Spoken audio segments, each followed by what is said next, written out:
तो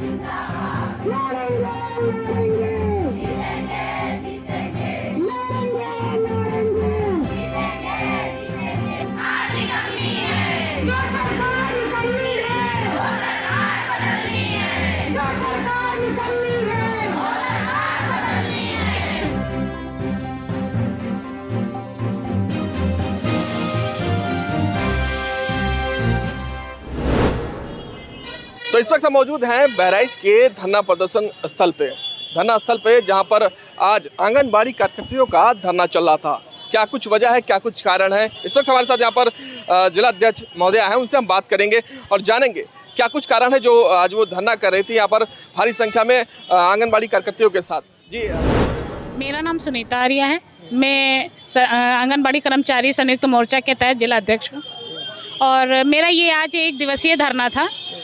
चूँकि जिला स्तरीय काफ़ी समस्याएं बढ़ गई थी और शासनादेश के अनुसार जो है ये बताया गया था, अधिकारियों को भी सूचित किया गया था कि आप लोग संगठन के साथ एक बैठक जरूर कर लें ताकि जिला स्तर की जो भी समस्या है उसका निस्तारण हो जाए, धरने की ये दिक्कतें ना आए।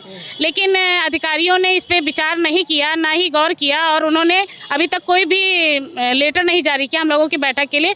तो मुझे मजबूरी बस जो है आज यहाँ कलेक्ट्रेट स्थल पे हम लोगों को इकट्ठा होना पड़ा, चूँकि समस्याएं बहुत ज़्यादा बढ़ रही थी ब्लॉक स्तर पे लेके, कुछ अन्नप्राशन को लेके गोद भराई पिलाई जो हम लोगों को मिलना चाहिए था वो नहीं मिल रहा था। हार्ट कुक संबंधित जो हमारे मातृ समिति खाते से जोड़ा गया था वो अब प्रधानों के खाते में ट्रांसफ़र हो रहा है। तो ऐसी बहुत सी समस्याएं, मानदेय बहुत से ब्लॉकों में रुका पड़ा हुआ है, 6-6 महीने का 5-5 महीने का आंगनबाड़ी कार्यकर्तियों का मानदेय नहीं आया है। तो ये इन सभी समस्याओं को लेके हम लोग आज यहाँ पर धरना किए हैं।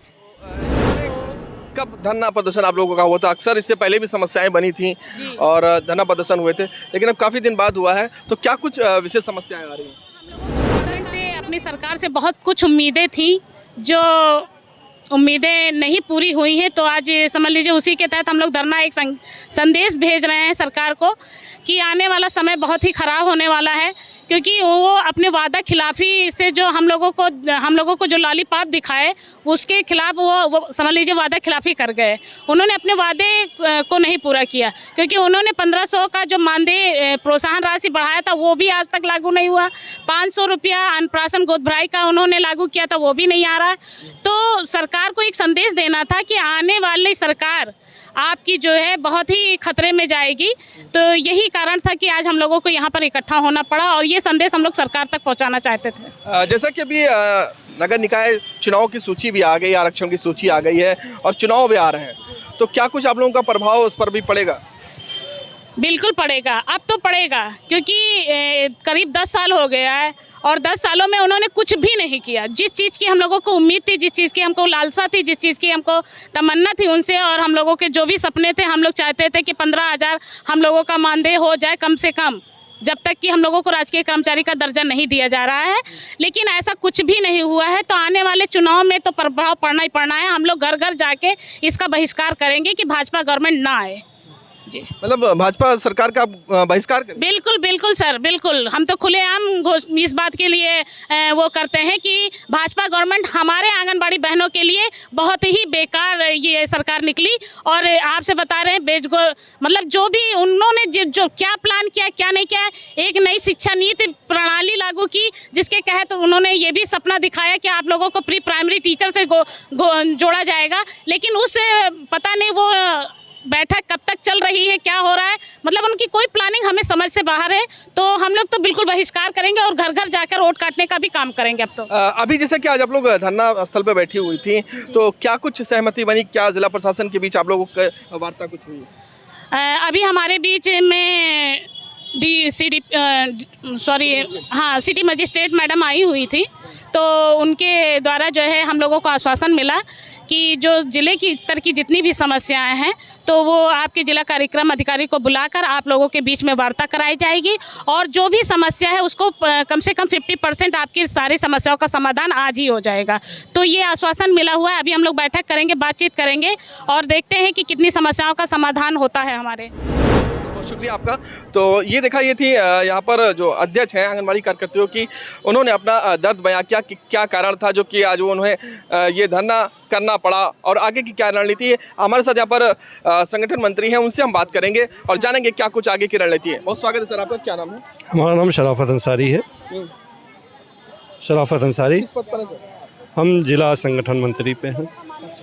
आज आंगनबाड़ी कार्यकर्तियों का धरना था, क्या कुछ अपनी ओर से आपको कहना है? देखिए, 7 नवंबर को हमने जिले कमेटी की बैठक हुई, जिसमें ये निर्णय लिया गया कि जिले की कुछ समस्याएं हैं, उन पर बैठ कर चर्चा कर लिया।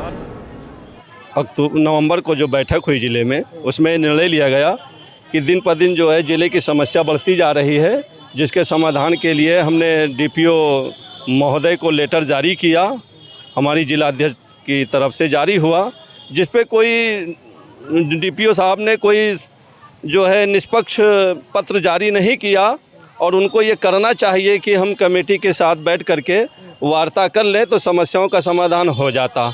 अगर उनका लेटर ना आने के नाते ये हमको मजबूर होकर ये धरना प्रदर्शन करना पड़ा। अगर डीपीओ साहब हमारे पहले ही अगर कर लिए होते समझौता और पत्र जारी करके और कमेटी को बुला लिए होते और ये निस्तारण कर दिए होते तो शायद आज ये धरना प्रदर्शन की नौबत नहीं आती।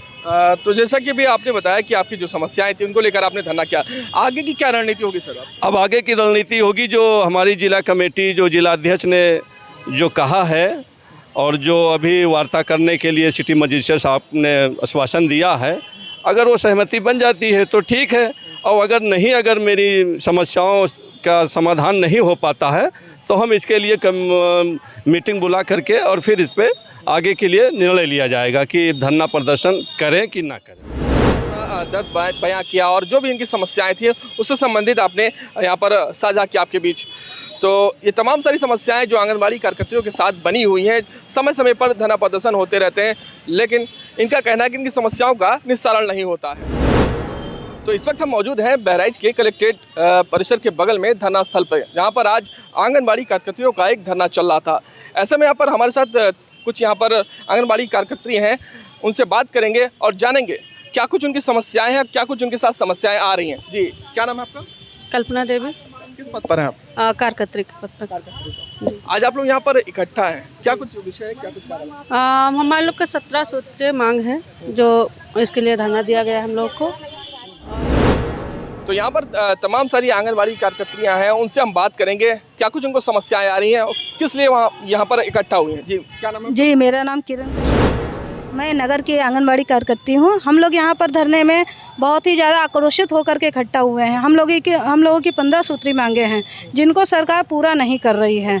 और पहला चीज़ हम लोग का मेन मुद्दा यही है कि यहाँ हम लोग नगर में केंद्र संचालित करते हैं जो हम लोग को किराए पे संचालित करना रहता है। खुद का नहीं होता? नहीं, खुद का नहीं है और किराया भी हम लोगों को नहीं दिया जा रहा है। कहीं 2 साल में, कहीं 6 महीने का या 8 महीने का किराया दिया जाता है। तो जैसा कि भी आपने बताया किराए का होता है, तो कैसे मैनेज करते हैं आप लोग? अब हम लोग तो अपनी सैलरी से ही दिया जाता है। सैलरी कितनी होती है आप लोगों की? 6,000 रुपये है। 4500 हम लोग को केंद्र सरकार देती है, 1500 रुपये राज्य सरकार का आता है। राज्य सरकार भी हम लोगों को जैसे प्रॉपर हर महीने नहीं देती है। 1 महीना दिया तो अगले महीने में नहीं दे रहा, खाली 4500 रुपये ही आया है। तो ये सब समस्याएं हम लोग के सामने बहुत ज़्यादा आ रही। मकान मालिक हम लोग को कब तक अपने यहाँ कहेगा कि भाई 1 महीना 2 महीना बीत जाएगा तो वो मुँह खोलेगा ही। तो हम लोग अपने पास से ही पैसा लगा के अब उब चुके हैं। और दूसरी चीज़, नौकरी का लोभ सबको होता है कि नौकरी ना जाए, तो भाई किसी तरह कार चला करे हम लोग का, लेकिन अब बहुत ज़्यादा हो गया है, पानी सर से ऊपर हो गया है। 1 मिनट हम आपको रोकना चाहेंगे। तो देखा, ये दर्द है आंगनबाड़ी कार्यकर्तियों का, किस तरह इन्होंने बताया कि कैसे ये मैनेज करती हैं। इनका जो भवन होता है जिसमें ये चलता है सेंटर, उसको भी किराए पे ले रखा होता है और खुद से अपनी सैलरी से मैनेज करती हैं आप लोग, और सैलरी भी समय पर नहीं मिलती, जैसा कि भी आपने सुना, आपने बताया। और भी क्या दर्द है इनका, आइए बात करते हैं। दूसरी समस्या हम लोग की है, हम लोग को अतिरिक्त कार्य जैसे कि गैर विभागीय कार्य दिया गया है। बीएलओ में हम लोगों को काम लगा दिया। बीएलओ तहसील हम लोग को 10 बार तहसील बुला दिया जाता है, वहाँ पर भी अच्छा खासा पैसा हम लोगों का लग जाता है। अगर हम लोग 4 बार भी चले गए हैं तो 200 रुपये हम लोग का लग जाता है। ना हम लोग को बीएलओ का कोई पैसा मिल रहा है, ना हम लोग को सरकार की तरफ से उसका कोई अतिरिक्त मानदेय दिया जा रहा है, तो एक्स्ट्रा कुछ नहीं दिया जा रहा है। और उसके अलावा वहाँ बीएलओ का भी प्रेशर हम लोग के ऊपर है कि काम करो, ना मोबाइल उपलब्ध कराया गया, ना ही रिचार्ज का पैसा दिया जा रहा है। और हम खुद का भी हम लोग का जो विभाग है वो पोस्टर ट्रैकर पे हम लोग को काम करा रहा है, जिस पर ना ही रिचार्ज आता है, ना ही जो है हम लोग को मोबाइल दिया गया। अब आप ये बताइए 15,000 के मोबाइल पे हम लोग काम करेंगे तो, और मोबाइल हम लोग को दिया भी नहीं गया। हम लोग अपना मोबाइल कहाँ से, हम लोग को खाने के लाने पड़े हुए हैं, हम लोग मोबाइल कहाँ से इतना ले पाएंगे महंगा। और मेन चीज़ रिचार्ज नहीं दिया जा रहा हम लोग को। और हाँ, रिचार्ज भी महंगा है। अब आप जानते हैं खुद भी कि अंग्रेजी शासन भी लागू हो रहा है कि अब 28 दिन का ही महीना होने लगा है। भाई हम लोग का 30-31 का महीना होता रहा, लेकिन अब तो मोबाइल वालों ने या जो भी जितने भी डिजिटल चीज़ें आ रही हैं उन लोग ने 28 दिन का ही कर दिया है इसको। तो जिस तरह से आप लोग यहाँ पर इकट्ठा हैं और इससे पहले भी तमाम सारी समस्याएं आप लोगों के साथ आती रहती थी, तो अभी आगे की क्या रणनीति होगी? अभी तो नगर निकाय चुनाव आने वाले हैं, क्या लगता है कि आप लोगों को उसमें भी जुटाया जाएगा? लगे हुए हैं, डबल नगर निकाय भी कर रहे हैं, विधानसभा भी कर रहे हैं, दोनों ही साथ साथ काम हो रहा है। तो अगर आपकी समस्याएं हल नहीं हुई या अगर ऐसा कुछ हुआ तो क्या आगे आप लोग ऐसा कुछ उस पर प्रभाव पड़ेगा चुनाव पर? हाँ, प्रभाव क्या, हम लोग जो है उनके खिलाफ जो है नारेबाजी करेंगे और जो है सरकार के खिलाफ खड़े होंगे। यहाँ से लखनऊ तक जाना पड़ेगा, हम लोग जाएंगे। लखनऊ क्या दिल्ली भी जाना पड़ेगा तो हम लोग जाने को तैयार हैं। यहाँ पर और भी कुछ लोग हैं, उनसे भी हम बात करेंगे क्या कुछ वो कहना चाहते हैं। क्या नाम है आपका? सरिता चौधरी नाम है मेरा, नगर के अध्यक्ष हूँ। सर आज मतलब यहाँ सिटी मजिस्ट्रेट ने हम लोगों से 15 दिन का टाइम लिया है कि 15 दिन में हम आपकी वार्ता अधिकारियों से कराएंगे। अगर वो नहीं करवाते हैं तो फिर हम लोग को जो भी करना पड़े आर पार की लड़ाई लड़ने के लिए हम लोग तैयार हैं, क्योंकि अब पानी सर से ऊपर चला गया। जो हम लोग को ड्राई राशन मिलता है, लाभार्थी हम लोग के 100 से ऊपर हैं, आता 46 का है। हम लोग को क्षेत्र में भी बहुत कुछ सहना पड़ता है, गालियाँ सहनी पड़ती हैं, एक को देते हैं, एक को नहीं देते हैं, वो भी। और यहाँ के प्रशासन को सुनने को तैयार नहीं है। तो क्या मानते हैं कि जिला प्रशासन की ओर से या शासन के ऊपर से ऐसा कुछ हो रहा है? ये आप लोगों के साथ समस्याएं आ रही है सर, ये जिला प्रशासन से भी हैं, ऊपर से भी हैं। किसको आप दोषी मानते हैं? दोषी प्रशासन को ही मानते हैं। वो वादे तो बहुत हम लोग को जसोदा माँ बना दिए, तो जसोदा माँ आखिर जब कुछ देंगे नहीं तो हम खाएंगे कहाँ, तो बच्चों को क्या खिलाएंगे? तो जो कुछ होता है वह पेपर वर्क है, ज़मीन पे कुछ नहीं। तो ये देखा, ये दर्द है आप लोगों का जो आप लोग यहाँ पर कैमरे पर साझा कर रहे थे। और यहाँ पर आज इकट्ठा हुए भारी तादाद में यहाँ पर आंगनबाड़ी कार्यकर्तियाँ यहाँ पर एकत्रित हुई थी, और भी यहाँ पर बहुत सारी महिलाएं हैं जो इससे जुड़ी हुई हैं। जी, क्या नाम है आपका? गीता जोशी। अच्छा, हम लोग चाहते हैं सर जैसे हम लोग का वो नहीं आ रहा किराया, तो अगर एक बार आया हट गया तो दोबारा तो आना चाहिए। इतने पैसे में हम लोग क्या करें? 5,500 में मतलब जितना रजिस्टर उसका पैसा हम लोग देते हैं और किराया देते हैं। मतलब खुद से सब कुछ मैनेज करते हैं? हाँ, उसी में किराए के साथ साथ और भी चीज़ें मैनेज करते हैं? हाँ, हमको देना MPR का भी देना पड़ता 100 रुपया। 5,500 में क्या होता है सर? तो बच्चा क्या आप लोगों का? यही समस्या है कि हम लोगों को कुछ बढ़ाए सरकार। भाई आप लोगों का भी पेट है, बच्चे हैं, परिवार है। 12,000 15,000 तो करें, इतना तो गिरे गुजरे है नहीं, पढ़े लिखे हम लोग। काम पूरा दिन अगर हम लोग करने पे उतर आए काम, तो समझिए सुबह 10 बजे से रात तक काम होता। कभी भी फ़ोन आ जाएगा कि आपको ये काम करना है, आज ये करना है, आज वो करना। काम सारे लेंगे, पैसा तो अब 6,000 में आप ही सोचिए, स्टेशनरी का सामान भी हमको खुद ही खरीदना पड़ रहा है। मतलब आप लोगों की कार का कोई क्षेत्र निर्धारित नहीं है, कहीं भी आप लोगों को लगा दिया, चाहे वो राशन कार्ड हो, चाहे किसी भी चीज़ में कोई मंत्री आ गए तो आज यहाँ मेला लगाना, आज यहाँ अन्नप्राशन कराना, आज यहाँ कहीं भी बुला लिया जाता है। और पैसे के नाम पर अगर मानदेय मांगा जा रहा है, सारा पैसा अपने पास से लगाते हैं। कहीं भी कुछ भी करना होता है, जैसे गोद भराई हमेशा अन्नप्राशन कराओ, गोद भराई कराओ, कुछ भी कराओ, अपने पास से पैसा लगाओ। रजिस्टर खरीदना वो भी अपने पास से खरीदो। साज सज्जा भी हमें अपने पास से ही करनी है। उन्हीं 6,000 रुपये में अब आप बताइए कि हम केंद्र का काम करें कि अपने बच्चों को पढ़ाएं लिखाएं या खुद घर चलाएं। जाहिर सी बात, आप लोगों का भी परिवार होगा, बच्चे हैं, सब कुछ है। तो अब कैसे आप लोगों को चलता है? अब वही बात है ना कि थूक लगा के जियाना, वही काम हो रहा है हम लोगों का। बड़ा है वही समझ लीजिए, नौकरी का लालच है। वही हम और सरकार की बड़ी दोगली नीति है कि जब हम लोग मानदेय मांगते हैं या कहते हैं हमको सरकार, तो कहते हैं कि आप लोग सरकारी कर्मचारी नहीं हैं, राज्य सरकार के कर्मचारी नहीं हैं, अच्छा, मतलब तब भी दिया जाता है। संविदा पे हैं। और अगर कहीं ड्यूटी लगानी होती है तो हम लोग सरकारी कर्मचारी हो जाते हैं, तब सब जगह ड्यूटी लग जाएगी। मतलब ये दोहरा व्यवहार होता है आप लोगों के साथ ऐसे? विधानसभा चुनाव में रात में जो है पर्ची शाम को बांटे, दिन में केंद्र चलाते हैं, शाम को पर्ची बांटते हैं। हम लोग जो है बीएलओ हैं और शाम को भी पर्ची बांटते हैं, रात में बांटते। बताइए कितना काम हम लोग करते हैं, फिर भी पैसा कुछ भी नहीं। किराए वाले किराया हमेशा मकान मालिक कहते हैं जब भी केंद्र खोलो पहले केंद्र खोलो के पहले किराया पूछते हैं, किराया मैडम आपने नहीं दिया। बताइए क्या करें हम लोग, कैसे कर रहे हैं? क्या ऐसी स्थिति में कभी कभी आप लोग से झड़प भी हो जाया करती होगी, ऐसा कुछ होता है? ऐसा कभी हुआ आप लोगों के साथ? कई मकान मालिकों ने जो है सारा सामान निकाल के फेंक दिया है केंद्र से। हाँ, कहते हम बच्चों को निकाल देंगे, जाइए यहाँ किराया नहीं देते हैं, वैसे आ जाते हैं यहाँ पे खेलने, आ जाते हैं बवाल करने, जाइए ऐसे बोलते हैं वो लोग। बताइए हम लोग क्या करें, हम लोग किसी तरह से मैनेज कर रहे हैं। मतलब सामान वगैरह भी फेंक देते हैं? हाँ, तो अब आप ही बताइए, आपके यहाँ अगर कोई किराए पे ले रखा है तो आप कई दिन चुप बैठेंगे? भाई 1 महीना बीत गया, दूसरा महीना शुरू हो गया, 3 महीना 4 महीना ऐसे बीत गए, तो कोई मेरे ख्याल से तो शायद ही कोई ऐसा समाज सेवी होएगा जो कहेगा कि भाई फ्री में ले लो मेरा कमरा। तो ये तमाम सारी समस्याएं जो आप लोगों के साथ यहाँ पर बनी हुई हैं, तो ये आंगनबाड़ी कार्यकर्तियों का दर्द है भैया। आपने सुना और समझा होगा कि क्या कुछ इनका दर्द है, किस लिए ये धरने पर बैठी थी और आगे की इनकी क्या रणनीति है और क्या कुछ ये सरकार शासन प्रशासन से ये चाहती हैं। तो ये तमाम सारी जो बातें थी अभी आपने उन्हीं की ज़ुबानी इस कैमरे पर सुनी, इस चैनल पर सुनी।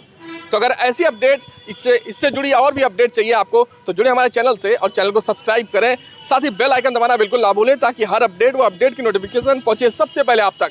अगर इस वीडियो को आप फेसबुक पर देख रहे हैं तो हमारे पेज को लाइक फॉलो ज़्यादा से ज़्यादा शेयर करें। बहराइच से सलमान अहमद के साथ नूर आलम वारसी।